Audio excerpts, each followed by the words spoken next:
미스터리 범죄 도서관, 미궁 산책.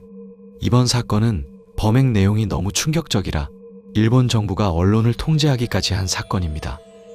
범인은 사람들의 심리를 망가뜨려 자아를 무너뜨린 후 자신의 통제 안에서 행동하게 만들었고, 일가족들이 부모, 배우자, 아이까지 서로 죽이게 하였는데 어떻게 이런 일이 가능했을까요?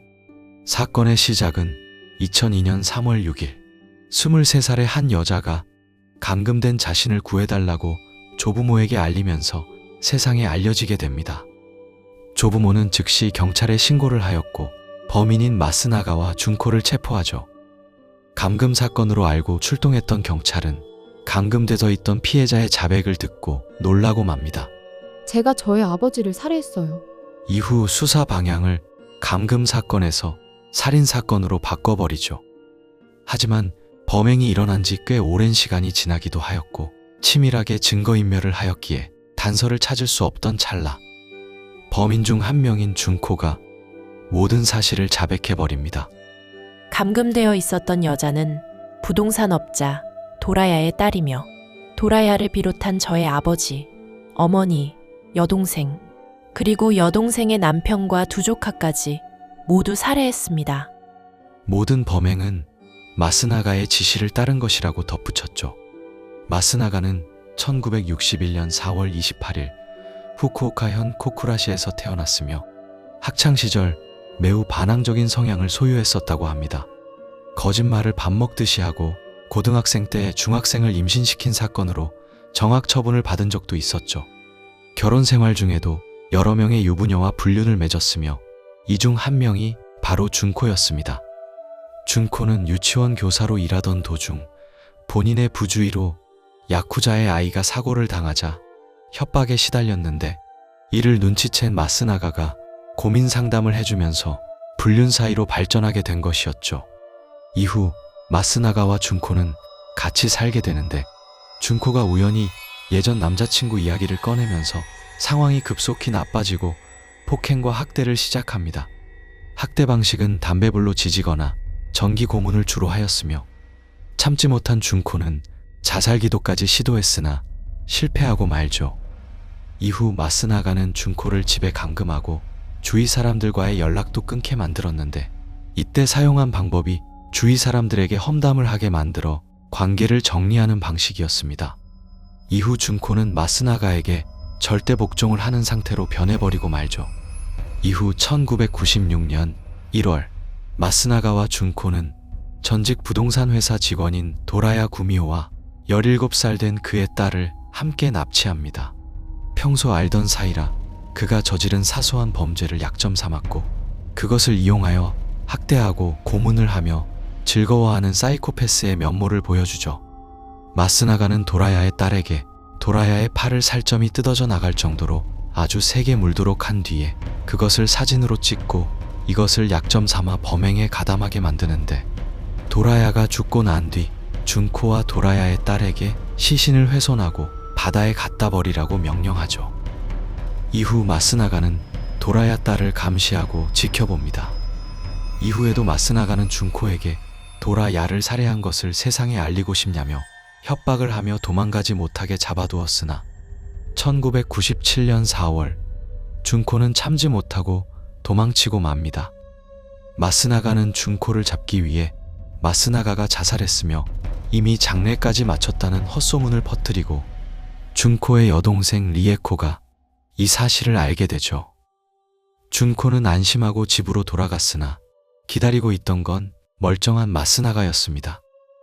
또다시 준코는 마스나가의 명령에 순순히 복종하게 되고 말죠.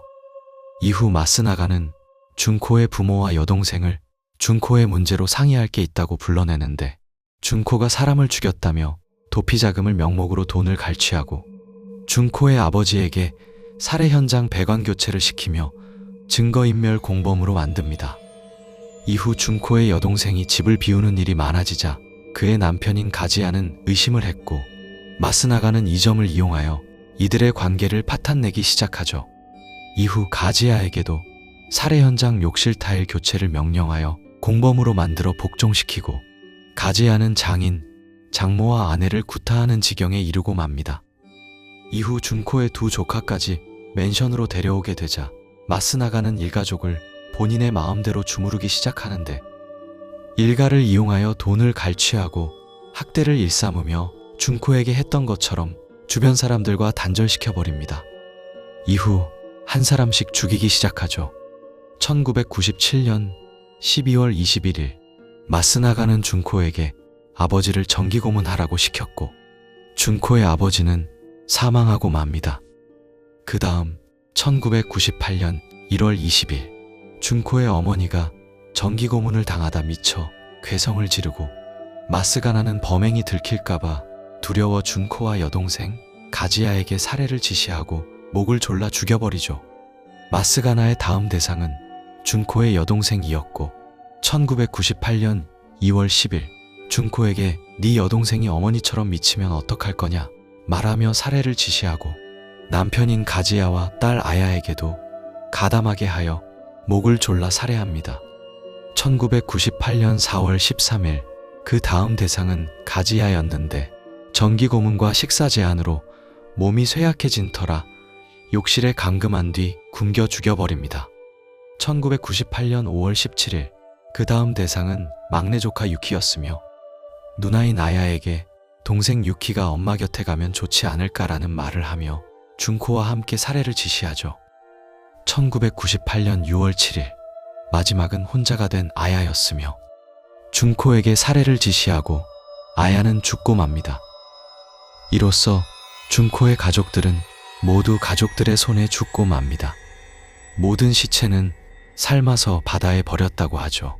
하지만 도라야의 딸은 살해당하지 않고 맨션에 감금된 채 수년간 살아있었는데, 2002년 1월 30, 감시가 잠시 느슨해진 틈을 타 도망을 갑니다. 조부모님의 집에서 정상적인 생활에 적응하고 있었는데, 어처구니 없게도 마스나가와 연애 중이던 그녀의 큰어머니가 그녀의 행방을 마스나가에게 알리게 되고 다시 납치당하고 말죠. 다시 잡혀간 그녀는 정기고문을 당하거나 펜치로 꼬집어 살점을 닥치는 대로 뜯어내는 학대를 가하지만 죽이지는 않았습니다. 2002년 3월 6일 도라야의 딸은 자신이 감금되어 있다는 사실을 조부모 집에 전화로 알리고, 경찰은 마스나가와 준코를 체포하게 되죠. 지금까지 모든 일들을 지켜봤던 도라야의 딸은 재판장에서 이렇게 말하죠. 나에게는 마스나가와 준코가 모두 악마로 보였습니다. 내게 원수를 갚는 길은 저 둘에게 사형이 내려지는 것뿐입니다. 이후 마스나가와 준코는 모두 사형을 선고받았지만, 준코는 2심에서 정상적인 정신상태가 아닌 점과 수사에 적극 협조한 점을 인정해줘 무기징역으로 번복하게 되죠. 도라야의 딸도 범죄에 가담하기는 했으나 이쪽은 준코와 달리 명백하게 강요로 범행을 저질렀다는 점이 인정되어 처벌을 면했으며, 2011년 범죄 피해자에게 주는 배상금을 수령했다는 소식을 마지막으로 종적을 감춥니다. 피해자의 심리를 장악하여 살인을 저지른 기타 큐슈 감금 살인 사건의 이야기는 여기까지입니다.